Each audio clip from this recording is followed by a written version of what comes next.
Hello நண்பா, நீங்க இன்னில இருந்து ஒரு 30 டேஸ்க்குள்ள ஒரு $1000, அதாவது 95,000 rupees சம்பாதிக்கணும்னு நினைக்கிறீங்கன்னா நீங்க என்ன பண்ணுவீங்க? உங்ககிட்ட ஜாபம் இல்ல, எந்த லோனையும் நீங்க எடுக்க கூடாது, இப்போதைக்கு வீட்டுல தான் இருக்கீங்க. இந்த நிலைமையில இருந்து 30 நாளுக்குள்ள உங்களால 95,000 சம்பாதிக்க முடியுமா? மோஸ்ட் பீப்புள் இம்பாசிபிள் நினைப்பாங்க. ஆனா 1930ல உலகமே ஒரு கிரேட் டிப்ரெஷனை சந்திச்சுட்டு இருக்கும் போது எஃப்சி மெனாக்கர்னு ஒருத்தர் 1000 ways to make $1000 ஒரு புக் எழுதி பப்ளிஷ் பண்ணாரு. அந்த புக்ல எழுதின நிறைய விஷயங்கள் இந்த காலத்துல கொஞ்சம் அவுடேட்டடா இருக்கிற மாதிரி இருந்தாலும் சில லெசன்ஸ் வந்து எவர் கிரீனா எப்பயுமே நமக்கு யூஸ்ஃபுல்லா இருக்கிற மாதிரி இருந்தது.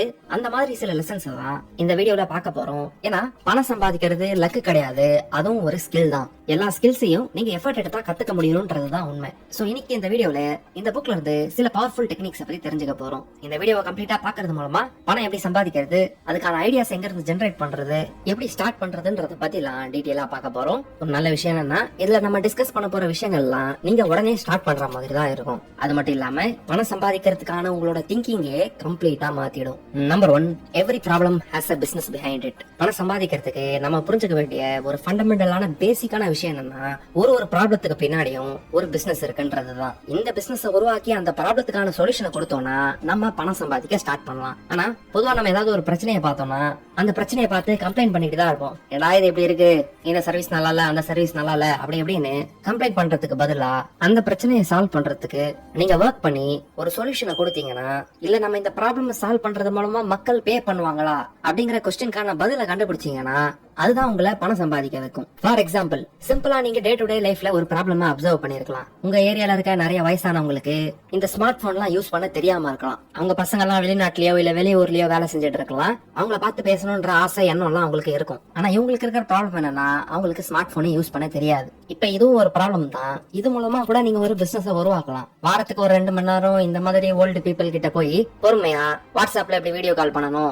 யூபிஐல எப்படி பணம் அனுப்பணும், போன்ல எப்படி இபி பில் கட்டணும்னு இந்த மாதிரி விஷயங்களை சொல்லி கொடுக்கறது மூலமா ஒரு ஆள் கிட்ட 500 ரூபாய் வாங்குனீங்கன்னா கூட ஒரு 10 ஓல்டு பீப்புள் கிட்ட சொல்லி கொடுக்கும் போது நீங்க மாசத்துக்கு எந்த இன்வெஸ்ட்மெண்ட்டும் இல்லாம 5,000 rupees earn பண்ணலாம். ஆனா நிறைய பேர் இந்த பெர்ஸ்பெக்டிவ்ல யோசிக்க மாட்டாங்க. அதுக்கு பதிலா ஐயோ இந்த வயசானவங்களுக்கு ஒண்ணுமே தெரியாதுப்பா, எல்லாத்தையும் நம்மளே சொல்லி கொடுத்து நம்மளே செஞ்சு கொடுத்துட்டு இருக்கணும்ன்ற மாதிரி கம்ப்ளைண்ட் பண்ணிட்டு இருப்பாங்க. அது உங்களுக்கு எந்த ப்ராக்ரஸையும் கொடுக்காது. ஆனா நீங்க இப்படி யோசிக்கிறதுக்கு பதிலா இது ஒரு ப்ராப்ளம், இதுக்கு நம்ம ஒரு சொல்யூஷன் ஆஃபர் பண்ணோம்னா அதுக்கு மத்தவங்க பே பண்ண ரெடியா இருப்பாங்களா, அந்த மாதிரி ஒரு பெர்ஸ்பெக்டிவ்ல யோசிச்சீங்கன்னா தான் ரியல் ப்ராக்ரஸ் கிடைக்கும். அதை விட்டுட்டு சும்மா கம்ப்ளைண்ட் பண்ணிட்டு இருக்கிறது எந்த ப்ராக்ரஸையும் நமக்கு கொடுக்காது. இது சும்மா ரேண்டமா உங்க லைஃப்ல நீங்க பாத்துக்க கூடிய ஒரு ப்ராப்ளம் தான். ஆனா ஒரு உண்மையான எக்ஸாம்பிள் கொடுக்கணும்னா 2005 அப்ப தீபாவளிக்கு ஒருத்தர் அவரோட ஊருக்கு போகணும்னு நினைச்சிருக்காரு. ஆனா அப்ப அவர் என்னதான் ட்ரை பண்ணாலும் அவருக்கு பஸ் டிக்கெட் கிடைக்கல. இதனால அவர் ரொம்ப கோவமா டென்ஷனா இருந்தாரு, ஃப்ரஸ்ட்ரேட்டடா ஃபீல் பண்ணாரு. ஆனா இந்த ஃப்ரஸ்ட்ரேஷனை ஃபீல் பண்றப்ப மேக்ஸிமம் மக்கள் வந்து அப்படி இப்படின்னு கம்ப்ளைண்ட் பண்ணிட்டு போயிடுவாங்க. ஆனா இவர் இந்த ஃப்ரஸ்ட்ரேஷனை யூஸ் பண்ணி இந்த ப்ராப்ளத்துக்கு எப்படி ஒரு சொல்யூஷன் கொடுக்கலாம் அப்படின்னு யோசிக்கிறப்பதான் ஃபனீந்திர சமா வந்து 2006ல ரெட் பஸ்ன்ற சர்வீஸ உருவாக்குனாரு. ஒரு 5 லட்சம் ரூபாய் இன்வெஸ்ட்மெண்ட் போட்டு ஆஃப்லைன்ல பஸ் புக் பண்ற சிஸ்டம் ஆன்லைன்ல மாத்தினாரு. 2013ல இந்த பிசினஸ் ஐபிபோ குரூப்புக்கு 800 கோடிக்கு வித்தாரு. இந்த புக்கோட ஆத்தர் சொல்ற விஷயம் இதுதான். நீங்க எதையும் புதுசா கண்டுபிடிக்கணும்னு அவசியம் இல்ல. மக்களுக்கு என்ன தேவைன்றதை கண்டுபிடிங்க. அதை யார் உங்களுக்கு இப்ப சொல்யூஷனா கொடுத்துட்டு இருக்கான்னு ஐடென்டிஃபை பண்ணுங்க. அந்த சர்வீஸ்ல இருக்கிற ப்ராப்ளம்ஸ கண்டுபிடிச்சு அதை நீங்க பெட்டரா மாத்துறது மூலமாவே பணம் சம்பாதிக்க ஸ்டார்ட் பண்ணலாம். இல்ல ஒரு எக்ஸிஸ்டிங் சொல்யூஷனே இல்லனா நீங்களே ஒரு புது சொல்யூஷனை உருவாக்கலாம். நம்பர் 2, செல் ஃபர்ஸ்ட் பில்ட் லேட்டர். என்னது செல் பண்ணிட்டு அப்புறமா பில்ட் பண்ணணுமா? ப்ராடக்ட் கையில இருக்கிறதுக்கு முன்னாடி அதை விற்கணுமா ஏன்னு நீங்க யோசிக்கலாம். ஆனா பிசினஸ்ல நீங்க தெரிஞ்சுக்க கூடிய ரொம்ப முக்கியமான ஒரு லெசனா இது இருக்கும். நிறைய பேர் வந்து 6 மாசம் ப்ராடக்ட் ரெடி பண்றதுல டைம் வேஸ்ட் பண்ணிடுவாங்க. அப்புறமா லான்ச் பண்ணுவாங்க, அது ஒர்க் ஆகுதான் செக் பண்ணுவாங்க, கடைசியில யாரும் இதை வாங்கவே மாட்டாங்க அப்படிங்கிற விஷயம் தெரிஞ்சதுக்கு அப்புறமா அந்த பிசினஸ் மூடுவாங்க. இந்த ப்ராசஸ் ஃபாலோ பண்ணீங்கன்னா உங்க டைம், எனர்ஜி அண்ட் மணி எல்லாம் வேஸ்டா போகும். ஆனா இந்த புக்கோட ஆத்தர் வந்து ஃபர்ஸ்ட் கேளுங்க அப்புறம் பில்ட் பண்ணுங்கன்னு சொல்றாரு. ஃபார் எக்ஸாம்பிள், உங்களுக்கு இப்ப சமைக்க நல்லா வரும், கேக் எல்லாம் நல்லா பண்ணுவீங்கன்னா ஒரு கேக்க நீங்க செய்யறதுக்கு முன்னாடி ஆர்டர் தானே எடுப்பீங்க. ஒரு 10 கேக்க ரெடி பண்ணிட்டு இந்தாங்க இந்தாங்க வாங்கிக்கோங்க வாங்கிக்கோங்கன்னு எல்லார்கிட்டையும் போய் கொடுத்துட்டு இருந்தீங்கன்னா நீங்க அதை கெட்டு போறதுக்குள்ள விற்கணும் அப்படிங்கிற எண்ணத்தோட இருப்பீங்க.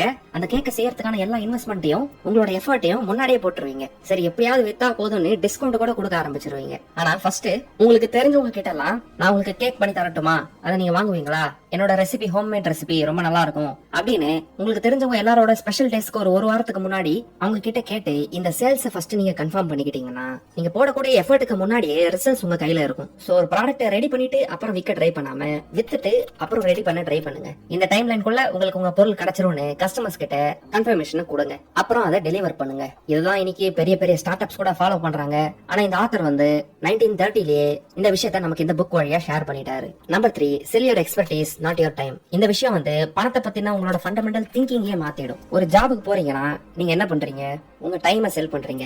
9 AM to 5 PM உங்க ஆபீஸ்ல இருந்து வேலை செஞ்சனா எனக்கு நீங்க இவ்வளவு பணம் கொடுப்பீங்க, இவ்வளவு நேரத்துக்கு இவ்வளவு பணம்ன்ற மாதிரி தான் உங்க சர்வீசஸ் ஆஃபர் பண்றீங்க. இது டைம் டிபெண்டன்ட்டா இருக்கிறதுனால நீங்க என்னதான் டாப் லெவலுக்கு போனாலும் அந்த ஏர்னிங்க்கு ஒரு சீலிங் இருக்கு. ஆனா இந்த சீலிங்கை நீங்க பிரேக் பண்ணி போகணும்னு நினைச்சீங்கன்னா உங்க எக்ஸ்பர்டீஸ் தான் நீங்க செல் பண்ண ஆரம்பிக்கணும். உங்க நாலேஜ் அண்ட் ஸ்கில்ஸ் டைம் இண்டிபெண்டன்ட்டா இருக்கணும். அதாவது நீங்க எவ்வளவு டைம் கொடுக்குறீங்களோ அந்த அளவுக்கு தான் உங்களுக்கு பணம் கிடைக்கும்ன்ற மாதிரி இருக்க கூடாது.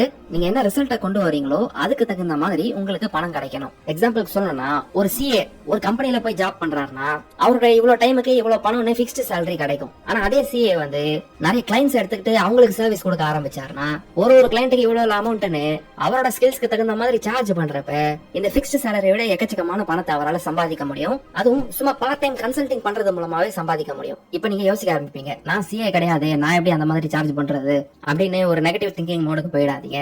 உங்களுக்கு என்ன வரும்னு யோசிக்க ஆரம்பிங்க. எக்ஸல் வருமா, கிராஃபிக் டிசைனிங் வருமா, வீடியோ எடிட்டிங் வருமா, ஏதாவது ஒரு பிசினஸ்ல இருக்கிற மீனிங்ஃபுல் ஒர்க்கை உங்களால உங்களுக்கு முடிச்சு கொடுக்க முடியுமா? இல்ல ஏஐ டூல்ஸ் சரியா யூஸ் பண்ணி அவங்க ப்ரொடக்டிவிட்டியை இம்ப்ரூவ் பண்ண முடியுமா? இது எல்லாமே கூட ஒரு ஸ்கில் தான். இந்த ஸ்கில்ஸை யூஸ் பண்ணிட்டு ஏதாவது ஒரு எக்ஸிஸ்டிங் பிசினஸ்க்கு அவங்களோட வேலையை குறைக்கிற மாதிரியோ இல்ல அவங்க அவுட்புட்டை இன்க்ரீஸ் பண்ற மாதிரியோ ஏதாவது ஒரு மீனிங்ஃபுல் ஹெல்ப் நீங்க பண்ணீங்கன்னா அந்த சர்வீஸ்க்கு நீங்க கண்டிப்பா பணம் சம்பாதிக்க முடியும். எல்லாருக்குமே எல்லாமே வராது. உங்களுக்குன்னு ஏதாவது ஒரு விஷயம் யூனிக்கா வரும். இல்ல பல பேருக்கு தெரியாத ஏதாவது ஒரு விஷயம் உங்களுக்கு தெரியும். அது என்னன்றதை ஐடென்டிஃபை பண்ணி அதை மானிட்டைஸ் பண்ண ஸ்டார்ட் பண்ணுங்க. ஏன்னா ஆத்தர் இந்த விஷயத்தை தான் நம்ம கிட்ட சொல்றாரு.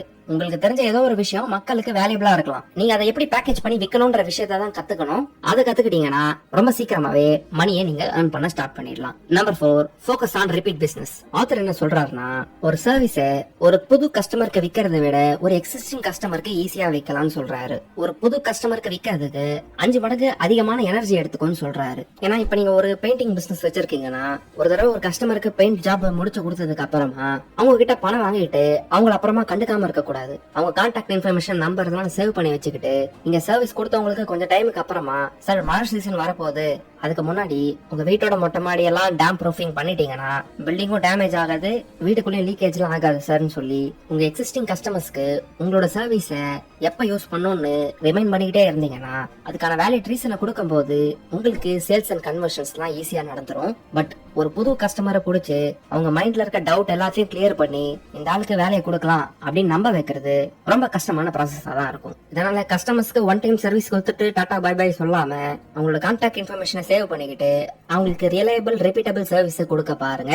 எப்பயுமே குவாலிட்டி சர்வீஸ் கொடுக்கணும்ன்ற மைண்ட் செட்டோட இருங்க. ஃபார் எக்ஸாம்பிள் நீங்க இப்போ ஒரு பார்பர் கிட்ட போயிட்டு அவங்க வெட்டுற ஸ்டைல் உங்களுக்கு செட் ஆயிடுச்சுன்னா அவங்க கிட்டே தானே திரும்ப திரும்ப போகணும்னு நினைப்பீங்க. ஆளை மாத்தி வெட்டலான்னு பார்த்தா அவங்க திரும்ப இந்த ஹேர் ஸ்டைல் எல்லாம் செட் பண்ண மாட்டாங்க, வித்தியாசமா ஏதாவது பண்ணிட்டாங்கன்னா அசிங்கமாயிடுவோம்னு சொல்லிட்டு போக மாட்டீங்கல்ல. அதுதான் ரிப்பீட் பிசினஸோட பவர். ரெகுலர் கஸ்டமர்ஸ் இருந்துகிட்டே இருந்தாங்கன்னா உங்களோட இன்கம் ஸ்டேபிளா இருந்துகிட்டே இருக்கும். உங்க ஸ்டேபிள் கஸ்டமர் பேஸ இம்ப்ரூவ் பண்ணிக்கிட்டே போகிறப்ப ஸ்டேபிளா உங்களுக்கு கிடைக்கக்கூடிய இன்கமும் ரொம்ப பெருசா இன்க்ரீஸ் ஆகும். Number 5, create value, money will follow. பணத்துக்கு பின்னாடி ஓடுறவங்க பணம் அவ்வளவா சம்பாதிக்க மாட்டாங்க. ஆனா மிகப்பெரிய வேல்யூ கிரியேட் பண்றவங்க பணம் ஆட்டோமேட்டிக்கா அவங்கள தேடி வர்றதுனால ரொம்ப பெரிய பணத்தை சம்பாதிப்பாங்க. ஆத்தர் என்ன சொல்றாருன்னா பணம் உங்க கையில வர்றதுக்கு நீங்க இந்த சிம்பிளான விஷயத்தை புரிஞ்சுக்கணும். People give money to those who make their lifes easier, better or more comfortable. அதாவது நீங்க மனுஷங்களோட லைஃப்ல இருக்க ப்ராப்ளம் சால்வ் பண்ணி அவங்களோட லைஃபை ஈஸியா மாத்துறீங்களா, முன்ன இருந்ததை விட பெட்டரா மாத்துறீங்களா, அவங்களுக்கு கன்வீனியன்ஸை கொடுத்து கஷ்டத்தை அவாய்ட் பண்ண வச்சு கம்ஃபர்டபிளா ஃபீல் பண்ண வைக்கிறீங்களா, இது எல்லாத்தையும் ஃபாஸ்டா டெலிவர் பண்றீங்களா, அப்போ நீங்க வேல்யூவை கிரியேட் பண்றீங்கன்னு அர்த்தம். இந்த மாதிரி வேல்யூவை கிரியேட் பண்றப்ப பணம் ஆட்டோமேட்டிக்கா அவங்கள தேடி வரும். சாதாரணமா வேலை செய்யறவங்க அவங்களுக்கு கொடுத்த காசுக்கு வேலை செஞ்சுட்டு அப்படியே போயிடுவாங்க. ஆனா உண்மையிலேயே இன்ட்ரெஸ்ட் எடுத்து அவங்க கஸ்டமர்ஸ் வேல்யூ பண்றவங்க இதோட சேர்த்து அதை பண்ணுங்க, இதை இப்படி யூஸ் பண்ணீங்கன்னா பெட்டரா இருக்கும், நல்ல ரிசல்ட் வரும்னு சொல்லி கொடுத்த வேலையை மட்டும் செஞ்சுட்டு போகாம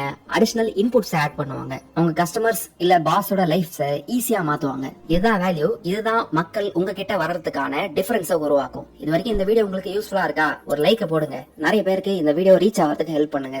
உண்மையிலேயே பிசினஸ்ல இன்ட்ரெஸ்டடா இருக்கீங்களா? வேல்யூ அதிகமா ஜெனரேட் பண்ண தெரிஞ்சுக்க 100 மில்லியன் ஆஃபர்ஸ்ன்ற புக் வந்து உங்களுக்கு ரொம்ப அதிகமா ஹெல்ப்ஃபுல்லா இருக்கும். இந்த அளவுக்கு வேல்யூபிளான சர்வீஸையோ இல்ல ப்ராடக்டையோ நீங்க நிறைய மக்களுக்கு ரீச் பண்ண ஹெல்ப் பண்றதுக்கு 100 மில்லியன் லீட்ஸ்ன்ற புக் வந்து உண்மையிலேயே உங்களுக்கு ரொம்ப அதிகமா ஹெல்ப்ஃபுல்லா இருக்கும். இந்த புக்ஸோட கம்ப்ளீட் சாப்டர் பை சாப்டர் சம்மரிஸை நம்ம சேனலோட மெம்பர்ஷிப்ஸ்ல ஆல்ரெடி அப்லோட் பண்ணிருக்கோம். கிட்டத்தட்ட ஒரு கம்ப்ளீட் பிசினஸ் கோர்ஸ் மாதிரி 5 மணி நேரத்துக்கான கண்டென்ட் இருக்கும் அதுல. சோ அந்த வீடியோட லிங்க்ஸ் நான் டிஸ்கிரிப்ஷன்லயும் கார்ட்லயும் ஆட் பண்றேன். உங்களுக்கு வேணும்னா செக் பண்ணி பாருங்க. அந்த கண்டென்ட் மட்டும் இல்லாம லைஃப் சேஞ்சிங்கான செல்ஃப் இம்ப்ரூவ்மெண்ட் புக்ஸோட சாப்டர் பை சாப்டர் டீடைலான சம்மரிஸை பார்க்கணும்னு நினைச்சீங்கன்னா ஜாயின் பட்டனை கிளிக் பண்ணி நம்ம சேனலோட மெம்பர் ஆகுங்க. ஃபைனலா இந்த புக்கோட சம்மரியா நம்ம தெரிஞ்சுக்க வேண்டிய எவர் கிரீன் பிசினஸ் லெசன்ஸ் என்னன்னா, எல்லா ப்ராப்ளத்திலயும் ஒரு பிசினஸ் இருக்கு. எந்த ப்ராப்ளமை சால்வ் பண்ணணும் நீங்க செலக்ட் பண்றது மூலமா இமீடியட்டா ஒரு பிசினஸ் உருவாக்கலாம். அப்புறம் நீங்க இந்த மாதிரி ப்ராப்ளமை சால்வ் பண்ணணும்னு நினைக்கிறப்ப ஃபர்ஸ்ட் ப்ராப்ளத்துக்கு ஒரு சொல்யூஷனை உருவாக்கிட்டு அதுக்கப்புறம் சேல்ஸ்க்கான அப்ரோச் பண்ணாம ஃபர்ஸ்ட் செல் பண்ணிட்டு அப்புறம் சொல்யூஷனை கொடுங்க. இது டைம், எனர்ஜி அண்ட் பணத்தை வேஸ்ட் பண்ணாம இருக்கும். இப்படி நீங்க சொல்யூஷன்ஸ் ஆஃபர் பண்றப்ப உங்க டைமை விக்காம உங்க நாலேஜ் அண்ட் ஸ்கில்ஸ் யூஸ் பண்ணி ரிசல்ட்ஸ் விற்க ஆரம்பிங்க. அது ஒரு ஜாப் மாதிரி நீங்க சம்பாதிக்கக்கூடிய இன்கம்ல ஒரு மேக்ஸிமம் சீலிங்க கிரியேட் பண்ணிடாது. இப்படி நீங்க கொடுக்கக்கூடிய ரிசல்ட்ஸ்ல ரொம்ப வேல்யூபிளான சர்வீசஸ் கொடுங்க. ஒரு எக்ஸ்ட்ரா மைல் போய் கஸ்டமர்ஸ்க்கு பெஸ்ட் பாசிபிள் சொல்யூஷன் ஆஃபர் பண்ணுங்க. அதுதான் அவங்களோட லைஃபை ஈஸியாவும் கம்ஃபர்டபிளாவும் மாத்தி உங்களை ஞாபகம் வச்சுக்க ஹெல்ப் பண்ணும். அப்படி எக்ஸ்ட்ரீம் வேல்யூ கொடுத்து உங்களை ஞாபகம் வச்சுக்கிற மாதிரி ஒரு சர்வீஸை கொடுத்தீங்கன்னா கஸ்டமர்ஸ் உங்க மறக்க மாட்டாங்க. நீங்களும் அவங்கள திரும்ப ஈஸியா கான்டாக்ட் பண்ணி ரிப்பீட் பிசினஸ் கொண்டு வர முடியும். 5 மடங்கு அதிகமா கஷ்டப்பட்டு ஒரு புது கஸ்டமரை கண்டுபிடிக்கிறத விட உங்க எக்ஸிஸ்டிங் கஸ்டமர்ஸ்க்கு ரிப்பீட் பிசினஸ் கொடுத்து ஸ்டேபிளான இன்கம் ஜெனரேட் பண்ண முடியும். எஃப்சி மினாக்கர் வந்து அமெரிக்காவோட டிப்ரெஷனை ஃபேஸ் பண்றப்ப யாருமே பணம் சம்பாதிக்க முடியாதுன்னு ஹோப்பே விட்டப்ப இந்தாங்க பணத்தை சம்பாதிக்க 1000 வழி அப்படின்னு இந்த புக்கை கான்பிடென்ட்டா பப்ளிஷ் பண்ணாரு. சில ஐடியாஸோட சேர்த்து இந்த மாதிரி ஃபண்டமெண்டலான மணி மேக்கிங் ஸ்கில்ஸ் பத்தியும் அவங்களுக்கு புரிய வச்சாரு. நிறைய மக்கள் புரோக்கா இருக்கிறதுக்கான காரணம் ஐடியா இல்லாம இல்ல, எக்ஸிகியூஷன் இல்லாததுனாலதான். சோ இந்த வீடியோ பார்த்துட்டு சும்மா அப்படியே போகாம உண்மையிலேயே ஆக்ஷன்ஸ் எடுக்க போறீங்கன்னா ஐ வில் எக்ஸிக்யூட்னு கமெண்ட் பண்ணுங்க. உண்மையிலேயே நீங்க ஆக்ஷன் எடுக்க போறதுக்கு அது ஒரு அஃபர்மேஷனா இருக்கும். உங்களுக்கு இந்த வீடியோ பிடிச்சிருந்தா லைக் பண்ணுங்க, கமெண்ட் பண்ணுங்க, உங்க ஃப்ரெண்ட்ஸ் அண்ட் ஃபேமிலி மெம்பர்ஸோட ஷேர் பண்ணுங்க. சேனல் இருக்க அதர் பிசினஸ் ரிலேட்டட் வீடியோஸ் இங்க கிளிக் பண்ணி பாருங்க. சேனலுக்கு இன்னும் சப்ஸ்கிரைப் பண்ணிட்டு எங்களை வாட்ஸ்அப், இன்ஸ்டாகிராம் அண்ட் டெலிகிராம்லயும் ஃபாலோ பண்ணுங்க. கடைசியா தேங்க்யூ ஃபார் வாட்சிங்.